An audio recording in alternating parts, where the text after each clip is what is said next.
जय हिंद। आज है डे 31 ऑफ इंडियन ज्योग्राफी और आज है संडे।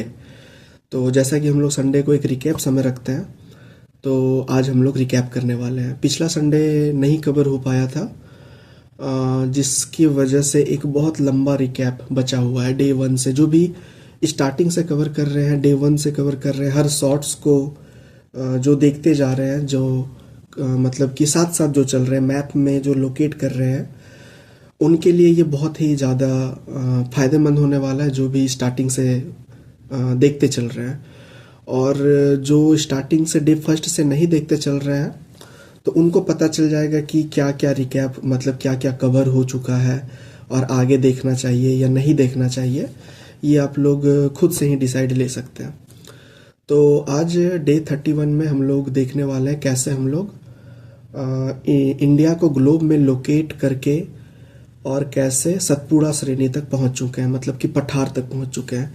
बीच में कई घटनाएं हम लोगों ने कवर किया, जिसमें कि वो नीचे से ऊपर टकराने के क्रम में जो जो घटना कवर हुआ था, जैसे कि दक्कन ट्रैप बना था, ज्वालामुखी उसके ऊपर आ गया था, और प्रमुख घाटी का निर्माण हुआ था, दामोदर, उसके बाद गोदावरी, और उधर नर्मदा, बीच में महानदी, मतलब कि दामोदर, महानदी और गोदावरी, उसके बाद नर्मदा, इसका निर्माण हुआ था। और जब टक्कर हुआ था तो नीचे का साउदर्न हिल कॉम्प्लेक्स बना था, जिसमें कि नीलगिरी, अन्नामलाई, अगस्त मलाई, और उधर से एक पालनी पहाड़ी, जो कि मैंने आपको बताया था कि ईस्ट वेस्ट डायरेक्शन में है। और कार्देमम जो सबसे लास्ट में, महेंद्रगिरी पर्वत एक जो था, जो सबसे साउथ में एकदम लोकेट था। और मैंने आपको बताया था कि हिमालय के बाद सबसे ऊंचा चोटी, ऊंचा पर्वत ये वाला एरिया में, जो कि साउथ हिल कॉम्प्लेक्स था, वो वाला एरिया में पाया जाता है।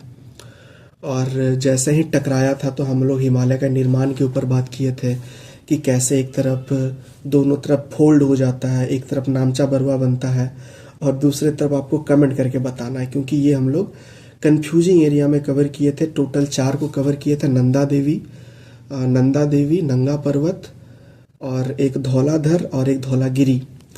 ये टोटल 4 कंफ्यूजिंग एरिया को कवर किए थे। तो आपको कमेंट करना है कि ये जो फोल्ड आया है, ये नामचा बरवा और एक कौन सा, कहाँ पे फोल्ड आया है, जो कि उसके बाद एक गॉर्ज बनाता है बहुत लंबा, वो सबसे ऊंचा गॉर्ज बनाता है।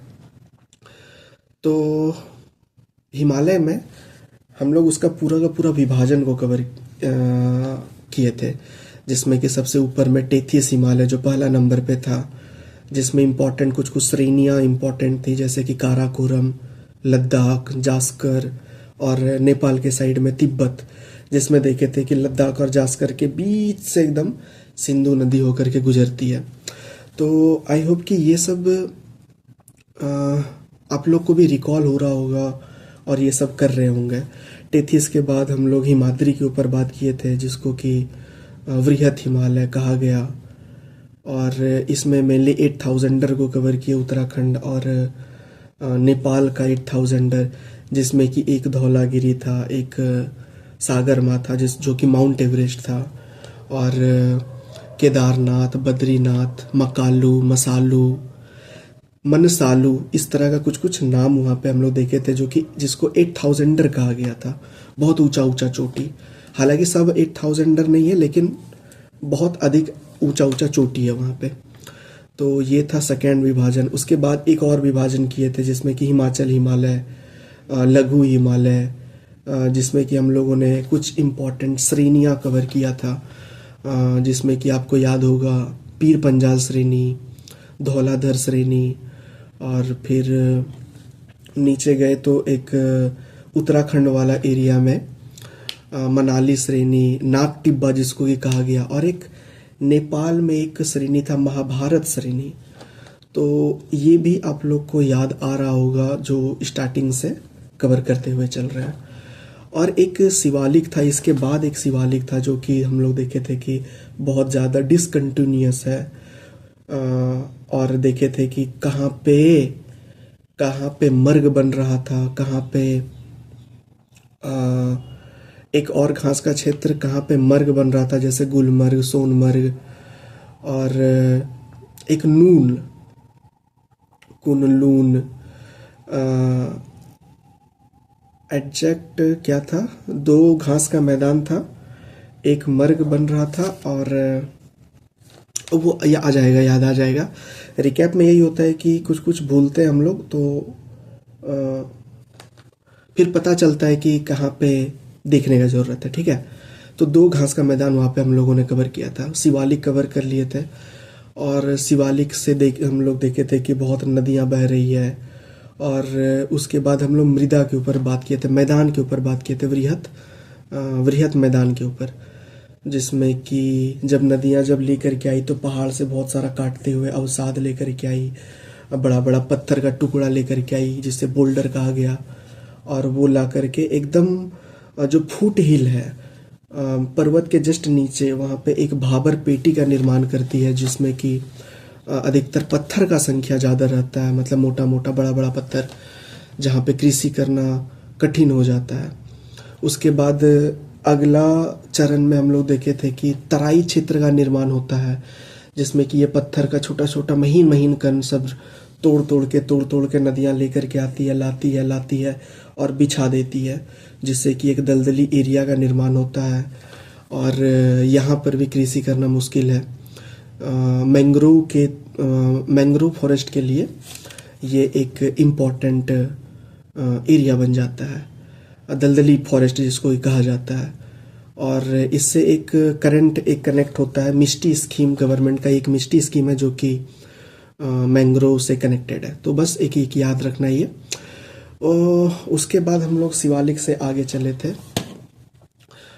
तो ये भाबर, ये तराई, उसके बाद दो बाढ़ का मैदान को कवर किए थे, जिसमें कि एक खादर था, एक बांगर था, जिसमें कि पुराना वाला को बांगर कहते थे, जिसमें कि बाढ़ अब आना बंद हो गया था, अब अस्थाई जगह बन गया था, अब वहाँ पे इंडस्ट्रियल पॉपुलेशन डेवलप हो रहा था। और एक था बांगर, जिसमें कि जो नया जलोढ़ मृदा था, जिसमें कि अभी भी बाढ़ आते रहती है ज़्यादा बारिश के कारण, या फिर उसके जो ट्रिब्यूटरी जो है अगर वो मिलते हैं, अगर उसमें ज़्यादा वॉल्यूम है तो वो बाढ़ ला देते हैं। तो इस क्रम में खादर और बांगर को हम लोगों ने कवर किया था, कौन ज़्यादा उपजाऊ है, कौन ज़्यादा इम्पॉर्टेंट है, ये सब भी हम लोग थोड़ा थोड़ा करके टच किए हुए थे। उसके बाद खादर पेटी को कवर करने के बाद प्रायद्वीप पठार के ऊपर हम लोग बात किए थे, मतलब पठार वाला सेक्शन स्टार्ट किए हुए थे, जिसमें कि मालवा का पठार जो हम लोगों ने देखा था कि अरावली और विंध्या के बीच में मालवा का पठार है। ये एक अवसाद चट्टान से मतलब कि नदियाँ का अवसाद से ला कर ये मालवा पठार का निर्माण हुआ। उसके बाद हम लोग बुंदेलखंड को देखे, उसके बाद बघेलखंड को देखे, और बघेलखंड के बाद छोटा नागपुर को देखे।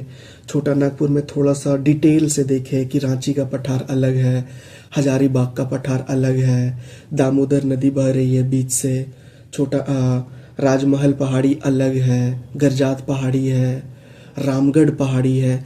ये सारा एरिया छोटा नागपुर के अंडर आता है। उसके बाद हम लोगों ने देखा कि एक नॉर्थ ईस्ट में भी जा कर के एक मेघालय पठार है जो, और वहाँ पे गारो, खासी, जैंतिया, रेगमा, लास्ट हम लोग रेगमा तक कवर किए थे ये पहाड़ी के क्रम में। तो ये सब इम्पोर्टेंट पहाड़ी था। और फिर हम लोगों ने विंध्या का अलग से विभाजन किया था, जिसमें कि विंध्या, भांदेड़ और लास्ट में कैमूर कहा जाता था बिहार वाले एरिया में। फिर हम लोगों ने देखा कि विंध्या और सतपुड़ा के बीच से नर्मदा नदी गुजर रही है, जिसमें कि सतपुड़ा का भी अलग अलग विभाजन किया गया था। गुजरात में राजपीपला कहा गया, उसके बाद ग्वालीगढ़ कहा गया, उसके बाद महादेव कहा गया, उसके बाद आगे बढ़ते हैं और तो मैकाले कहा गया, और वहीं पे देखे अमरकंटक भी वहीं पे है। इम्पॉर्टेंट नदियाँ का उद्गम स्थल है वो वाला एरिया। तो बेसिकली अभी तक हम लोगों ने ये सब कवर कर लिया है। तो 10 मिनट लग गया ये पूरा का पूरा रिकैप करने में। तो उम्मीद करता हूँ कि आप लोग जो भी डे फर्स्ट से बने हुए हैं और जो भी डे 30 तक आ चुके हैं, तो उनको एक रफ फिगर मिल रहा होगा मैप में, ये यहाँ लोकेट कर रहा है, ये यहाँ लोकेट कर रहा है। अगर मेरे साथ साथ आप काम किए हैं, अपने मैप पर काम किए हैं, अपने पॉलिटिकल मैप पर, अपने फिजिकल मैप पर, अपने बुक वाले मैप पर, और उसके बारे में कुछ कुछ सोचे हैं कि हाँ ये नीलगिरी के पहाड़ी है, ये बायोस्फीयर रिजर्व है, क्योंकि अभी तक 3 बायोस्फीयर रिजर्व को हम लोग कवर कर चुके हैं। साउथ का 2 था और एक हम लोग ऊपर की तरफ कवर किए थे, नॉर्थ ईस्ट के तरफ में नोकरेक को कवर किए थे। तो बायोस्फीयर भी थोड़ा थोड़ा कवर हो रहा है, साथ साथ में कवर हो रहा है। तो उम्मीद करता हूँ कि ये आप लोग के लिए बेनिफिशियल होगा, और आप टेस्ट मार के अटेम्प्ट कर सकते हैं कि ये बेनिफिशियल आपके लिए है या नहीं है। और बहुत क्वेश्चन इससे आप लोग को मिलेगा और मिलता ही है। ठीक है, तो बस आज के लिए इतना ही। ये एक छोटा सा रिकैप था डे 31 तक का। अभी हम लोग आगे भी बहुत कुछ कवर करने वाले हैं। मृदा कवर करने वाले हैं, वर्षा बारिश कवर करने वाले हैं, जलवायु कवर करने वाले हैं, और मानव भूगोल भी थोड़ा सा इसमें कवर करने वाला है। कौन सा संसाधन कहाँ पे मिलता है और उसका क्या इम्पोर्टेंस है। जैसे कि हम लोग वर्ल्ड ज्योग्राफी में ह्यूमन ज्योग्राफी भी लास्ट में थोड़ा सा टच किए थे, तो इंडियन ज्योग्राफी में भी ह्यूमन ज्योग्राफी थोड़ा सा हम लोग लेते हुए चलेंगे, जो कि बेनिफिशियल रहेगा। और जो वर्ल्ड ज्योग्राफी साथ में किए हुए हैं उनको तो बड़ा मज़ा आ रहा होगा, और जो नहीं किए हैं वो डे फर्स्ट से देखेंगे तो उनको भी मज़ा आएगा। ठीक है, तो अब बस इतना ही। लंबा वीडियो बन रहा है, आप लोग भी आज संडे है तो ज़्यादा से ज़्यादा हर सब्जेक्ट का हर एरिया में जहाँ तक पॉसिबल हो सके आप लोग रिकैप करने का ज़रूर ट्राई करें। पेन से लिख करके करें तो और फ़ायदा होगा, और ऐसे करेंगे तो और भी फ़ायदा होगा। मतलब बेसिकली ये है कि बीच बीच में रिकैप ज़रूरी है। ठीक है, मिलते हैं नेक्स्ट शॉर्ट्स वीडियो में, जो कि हम लोग का डेली चला हुआ आ रहा है 9 बजे का। मिलते हैं उसमें।